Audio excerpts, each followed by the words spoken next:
celebrate. They have done it. Hi everyone, welcome back to the More YouTube channel. It's Chris back with a match preview for Newcastle's upcoming game this Saturday evening down at Villa Park against Aston Villa. The race for Champions League is getting heated up, and this is arguably the fixture of the weekend. I think this is the most informed two teams in the Premier League, arguably at the moment, certainly two of the best footballing sides in the Premier League, and this is going to be a football feast for the neutrals. Might be a little bit more nervous for us fans of either club, but it's going to be definitely a great game for the neutral to watch. We're going to get stuck right into this, talk about how we think the lads are going to line up, talk about Villa, the threats that they possess, and talk about how we think the game is going to go. If that's the kind of thing you guys like, smash subscribe. Help get us to the next milestone. We're over 10,200 now, so thank you to everyone who's clicked that button. Moving on to the next milestone, which, I don't know, will be 10,500 hopefully, then 11,000 subscribers. Let's keep this channel growing. We love everyone who clicks the button. We love the interaction. We always try and talk to you. We don't ignore you. You're not one of those channels. If you take the time to type, we take the time to reply as well. And we love all the comments and interactions that you guys bring. So Aston Villa, let's get stuck into this. This is 7th versus 3rd, Newcastle being 3rd in the table. And Aston Villa are an absolutely brilliant side. They've been transformed under Unai Emery, who nearly became the Newcastle manager, if you believe all the stories that you heard back then, that he was the preferred candidate over Eddie Howe. That was kind of squashed a little bit by Amanda Staveley and Merdad. But, you know, he's a great manager, there's no doubt. A manager with pedigree. He's won trophies. He's managed some of the biggest clubs in world football. He's managed the Champions League. He's won the, Europa League a couple of times as well. And they were very, very unlucky against Paris Saint-Germain in the Champions League. They were excellent. And I really hope, for Newcastle's sake, that Aston Villa have expelled a lot of mental and physical energy in that game, in the chase really to get to the semi-finals of the Champions League.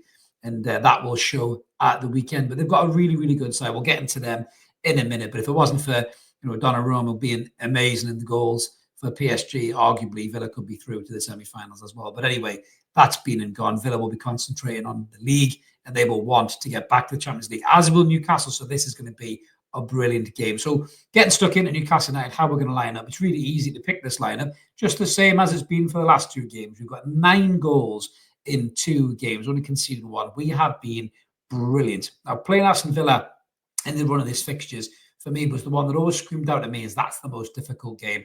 That's the one that really concerned me in terms of the race for the Champions League, because Villa are a really good side. They've got excellent players, which we'll talk about in a minute. And that was the one that I looked at. I wasn't even as bothered about the Arsenal game, because we seem to have Arsenal's number. But that one really concerned me, the Aston Villa game. And it is going to be a very, very difficult game. But I think Jason Tindall, who's still filling in for Eddie Howe as he recovers from his bout of pneumonia, I think you'll go with the same lineup, because why would you change it? 9 goals in 2 games. We were electric against Crystal Palace right from the off. And we have to be that way at Villa Park as well. We need to be right in their faces from minute 1, put them on the back foot and play our game. Don't sit back and let Villa come on to you. I understand if you want to counter-attack, because we're very dangerous in the counter-attack. We showed that against Palace, but we should really start that game and go at Villa and make Villa worry about what we've got going forward. And look at our players going forward right now in that lineup. Jacob Murphy's having the season of his life, a world-class goal and a brilliant assist on Wednesday night. Harvey Barnes is absolutely electric. He loves a goal against the Villa, does Harvey Barnes. He scored plenty against them when he was playing for Leicester, and scored for us as well against them, I think, on his debut, as memory serves. And he loves a goal against them. And he's in great form, Harvey Barnes. He's so clinical at the moment. Isak's back on the goal trail as well. He helped himself to a goal against Palace. So our front three is right up there. We're one of the most dangerous front threes in the Premier League right now. We are 3rd on merit. We deserve to be there. And I think Aston Villa will be really worried about what this team can do. Our midfield 3, that is absolutely brilliant as well. The way they complement each other is incredible. In Sandro Tonali, we've arguably got one of the best number 6s in world football right now, never mind European football. The way he uses that ball, the way he drops in, takes it to the centre halves, can fill in and defend, the pace that he shows, whether it's the first minute or the 90th minute, he's absolutely brilliant. Joe Litton avoided a yellow card, so he won't be suspended for this game, much to the Villa's chagrin. He will be able to play, bring his aggression to the game as well. And Bruno Guimaraes, whether he's having a good game or a bad game, he's so technical on the ball, he's so dangerous. Looked lively against Palace, helped himself, to a goal against Manchester United as well. So Bruno's bang at it. And that back four is really strong at the moment. Tino Livramento looks reborn. And left back Trippier's turning back the clock, as is Fabian Schär. Burns having the season of his life. The only thing that worries me a little bit is if Nick Pope has another rush of blood to the head, because Villa have got some very very dangerous players. And if he comes out like he did against Palace, we could be in some serious trouble. But let's look at the threat that Aston Villa possessed then in terms of their team. So their kind of lineup, the way they lined up against Southampton when they won 3-0, they had Marcus Rashford leading the line to start with, and had Jacob Ramsey, Asensio, and Rodgers, who's an excellent player, across that kind of middle three. Two midfielders sitting in Onana and Tielemans, who was excellent in that game, got an assist for Ollie Watkins, who came off the bench and scored. The back four was Cash, Konza, Mings, and Maatsen, and then obviously Emi Martinez in goal. He's an excellent goalkeeper, winds you up, a little bit of a shithouse, but winds you up. But he's an excellent goalkeeper. There's no doubt about that. In terms of the team news going into this game, just looking at the kind of the early team news that I'm seeing on some of the predicted sites. So Sportsmo have got obviously they've got Jacob Ramsey and Asensio saying a bang on the door, but after missing 2 penalties at Southampton and then spurring a good chance against his parent club, he reckons that Asensio might be dropped. But I don't know about that. I think Asensio is a really good player. The big call is whether he brings Ollie Watkins in ahead of Marcus Rashford. Rashford was terrible in the first half against PSG, but looked brilliant in the second half. But he might think that Rashford potentially may be better off the bench. So looking at the lineup that Sportsmos have gone for, they've gone for Martinez, Konza, Torres, Dezazi, Maatsen, Camara, Tielemans, Rodgers, McGinn, Rashford, and Watkins. It makes sense for them to bring in Camara because he's got a little bit more bite in that midfield. If Aston Villa line up with that midfield two of Onana and Tielemans, Onana likes a scrap, but Tielemans does not. He does not like a fight whatsoever. He's very good on the ball, very technical, but Joe Litton gets in amongst him and messes him up. You know, he's going to be in some serious trouble, I think, in that midfield battle. And I still think no matter who they play, you know, that midfield of Camara and Tielemans is strong enough, you know, but I think we've got as good of a midfield as anyone else in the Premier League. And I think that's where that game will be won. The danger players for me, for Aston Villa, are, well, actually, I'm just looking at Sportsman, beg your pardon, they've got Rashford and Watkins starting. Wow, that'll be interesting. The danger players for me, I think, for Aston Villa is definitely Morgan Rodgers. What an unbelievable player Morgan Rodgers is. This season, he's been absolutely brilliant as well. Just kind of looking at some of his statistics this season, ex-Manchester City graduate, you know, they got him from Middlesbrough for a song, 15 million quid. He's been absolutely class. You know, looking at his output there, he's got 8 goals and 7 assists in the Premier League. He's got 4 goals and 2 assists in the Champions League. So all in all, 14 goals and 10 assists for this lad. He just gets better and better and better. He looks such a good player. You know, his ability to take the ball on the turn, you know, beat a man. He can pull out wide. He can go through the middle as well. He can pop up in that little number 10 position. He's such a good footballer and a good finisher as well. And that really does concern me in terms of how we deal with Morgan Rodgers. We're going to need the likes of Sandro Tonali to drop in and pick him up when he finds those pockets, a little bit like we did with Eze for Crystal Palace. And I think we nullify that threat moving forward against Villa.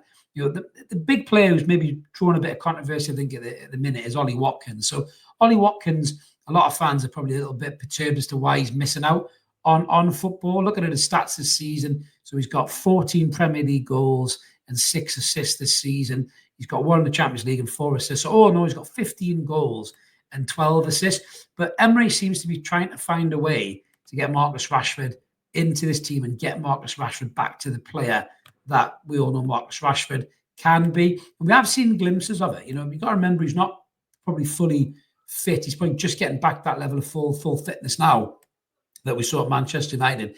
But he is a very dangerous player. There is no doubt about it. So looking at his record in the Premier League this season, 23 matches played, 5 goals and 3 assists. So all in all, he's got 10 goals and 8 assists, I think, in the entirety of the season. That's a mixture of Manchester United and Aston Villa over the 24-25 season. So for Villa, I don't think he's had massive amounts of goals. You know, he's popped up with a couple. You know, he's looked lively at times, but other times he looked a little bit frustrating. But there is no doubt about it that this Villa side is a dangerous side. And this is Newcastle's biggest test, I would say, of recent weeks. And we're on a brilliant roll at the minute. But so are Villa. If you look at the form guide as well. So Aston Villa's Premier League form guide, you know, they've won 5 out of the last 6. They've only lost 1 game, exactly the same as Newcastle. 5 out of the last 6, only lost 1 game. In all competitions, we're sitting with 6 wins back to back, and Villa have only got the 5 wins. So we're slightly ahead of them in the form guide in that regard. Obviously ahead of them in the table. You know, there's I think a 5-point gap between us. So even if we do lose this game, which I hope that we don't, we're still going to be in a decent position as long as the results go against us. But everything's in Newcastle's hands in the race for this Champions League. There is no doubt about it. And this is a massive game. And this is a game where Newcastle have to show up. We have to play to the best of our ability. It's a worry of a game. It's a concern of a game. But Newcastle could not be in better form going to Villa Park this Saturday. And I, for one, can't wait for this game. I know as a fan, we probably would rather have an easier game. But you've got to beat the best teams in the league to get the position that we want to finish in. And Newcastle are one of the most feared teams in the Premier League right now, with the form our players are in right throughout the whole spine of that team, certainly in the midfield and the attack as well. Nobody will want to play us. And Emery and Villa will be just as worried about us, possibly more than we're worried about them. And I think Newcastle are going to have a difficult game, but I think Newcastle have got enough in that lineup and enough confidence in the ranks to get the result. I think we're going to win this game 2-1 and keep that race going for the Champions League, and it'll put us in a brilliant position to do so. But let us know in the comments below what you guys think about this game. Are you concerned about Aston Villa? Do you think Newcastle are going to get the result? Do you think it's maybe going to be a draw, or possibly could we lose this game? Who's the Villa danger man for you? Is it Ollie Watkins? Is it Rashford? Is it Tielemans?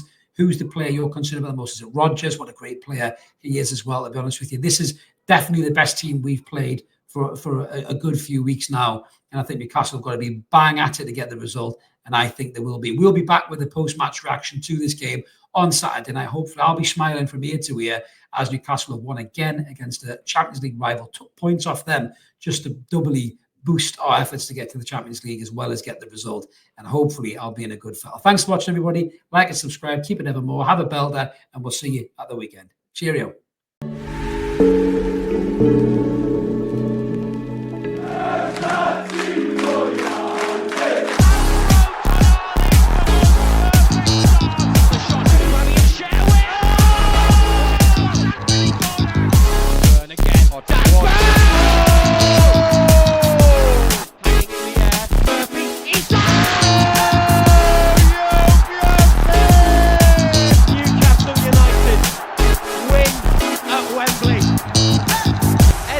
Heroes celebrate. They have done it.